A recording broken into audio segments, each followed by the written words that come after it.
बसंत कुमार साहू भारतीय मजदूर संघर कार्यकर्ता। भारतीय मजदूर संघर कार्यक्रम सकाळे आम देखु जारी रही देखो भारतीय मजदूर संघ 1955 जुलाई 23 प्रतिष्ठा होता से लोक टाइटपर प्रयास करुले संपूर्ण एक अणराजनैतिक समसंगठन राष्ट्रहित उद्योग हित श्रमिक हित उद्देश्य नहीं संगठन गठन है।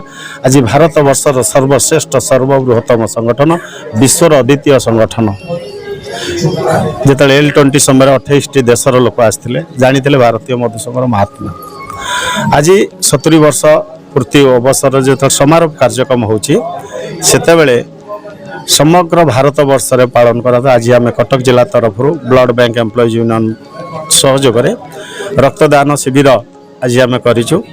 रक्तदान एक महत उद्देश्य तेणु या आम गुरुतर सेवा और समर्पण भाव नहीं कि ये कार्य करुचु। कौन सी रोगी गोटे जमती असुविधार सम्मुखीन न हुए ब्लड टे पाऊ। आ खुशीर विषय भारत वर्ष रे एशिया महादेश आम ब्लड बैंक आम कटक केंद्रीय रेड क्रॉस ब्लड बैंक राष्ट्रपति पुरस्कार 2 थर पाइले। कोरोना समय हो शीत काकर हो झड़ वर्षा हो जिते जो ओडिशार जो मुहूर्त रे जो अनुष्ठान डाकला से ब्लड डोनेशन काम आमर चले। तेणु आज भारतीय मजदूर संघर 70तम प्रतिष्ठा दिवस समारोह अवसर में कटक जिला तरफ आम ब्लड बैंक एम्प्लॉइज यूनियन एक रक्तदान शिविर करूँ।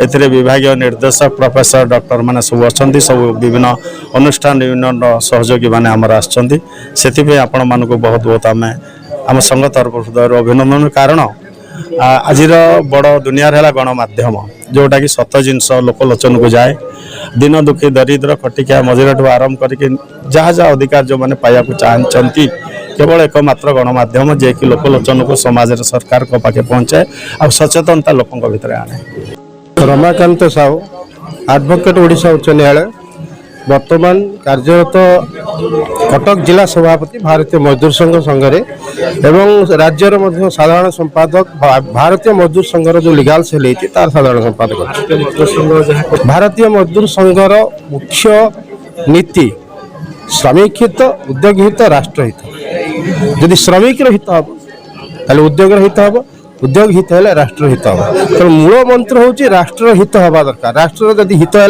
ताले ग्राउंड लेवल श्रमिक हित निश्चित भाव ये जिनसटा आज अच्छी। आज प्रतिष्ठा दिवस समारोह दिवस आज 70तम प्रतिष्ठा दिवस समारोह कार्यक्रम आज रेड क्रॉस भारतीय मजदूर संघर अनुबंधित रेड क्रॉस जो आम यूनियन अच्छे माध्यम आज प्रतिवर्ष भाई एथर रक्तदान शिविर करा आज आम पदार्पण कर 71तम प्रतिष्ठा दिवस 70तम प्रतिष्ठा दिवस आज समारोह हो विभिन्न सारा भारत में विभिन्न अनुकूल कोण अनुकूल कार्यक्रम चली बहु आडंबर कार्यक्रम हो। तेणु भारतीय मजदूर संघर सब प्रयास रही श्रमिक ठार आरंभ करी राष्ट्र पर्यंत तार हित आज प्रमाण देती L20 कार्यक्रम आज भारतर सारा पृथ्वीर एजेंसी आसवा भितर आज भारतीय मजदूर संघ को प्रायोजित भाव में कार्यक्रम को डील करने दिखाई भारतीय हूँ 1 नंबर संगठन ट्रेड यूनियन जे कि सारा पृथ्वी में परिगणित होती यार हूँ भारतीय मजदूर संघर परिचित। मो ना हूँ इतिश्री दास मु कटक जिले में भारतीय मजदूर संघर साधारण संपादिका।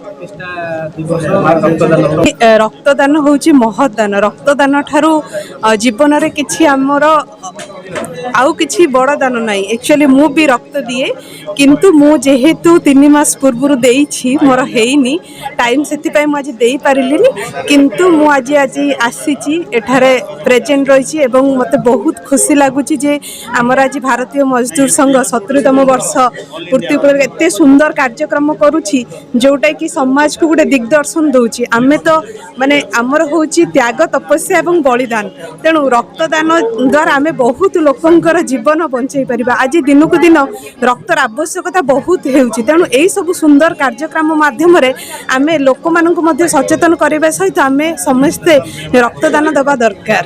धन्यवाद। मो ना हूँ आलोक रश्मि सामंतराय एडवोकेट बांकी प्लस मु CRPCM यूनियन संघर जिला सेक्रेटरी भी काम कर। आज्ञा मु तो भाई जो पेशा मोर एडवोकेसी निशा मोर रक्तदान करवा यहाँ मिश्र मोर 4 थर हो गला। तो आज जो रक्तदान हुए मु जोड़ी शुणला माने मु जाई पहुँची जाए आईथरक ये जो बसंत भाई डकरारे से खाली मत डाक न खाली ब्यानरटा छाड़ी ग्रुप में देखी तो मु सुदूर यू पाखापाखि 50 किलोमीटर आसी केवल रक्तदान देवाई रक्त देवाई घरे समस्ते आसोसिएसन मैंने जानिले माने आम वकिल बंधु मैंने कहते एत दूर जीव ये मैंने पाखे देला हेनी मुझे ना मुझे से आज आसबि आ बसंत भाई डकरारे आम बीएम तरफ मुझे मत गोटे आत्मसंतुष्ट मिल मो रक्तदान दबारे जदि गोटे लोक भी बंची जापर तो मो मानव जन्मटा बोधे धन्य बोली मु अनुभव कर धन्यवाद समस्त।